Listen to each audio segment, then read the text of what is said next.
اور ہم کیوں اللہ پر بھروسہ نہ رکھیں حالانکہ اس نے ہم کو ہمارے دین کے سیدھے رستے بتائے ہیں، اور جو تکلیفیں تم ہم کو دیتے ہو اس پر ہم صبر کریں گے، اور اہل توکل کو تو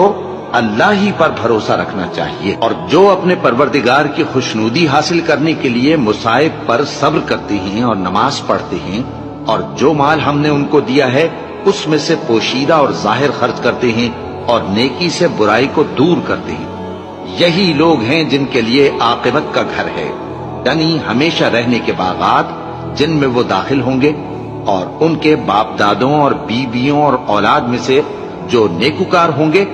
وہ بھی بہشت میں جائیں گے، اور فرشتے بہشت کے ہر ایک دروازے سے ان کے پاس آئیں گے اور کہیں گے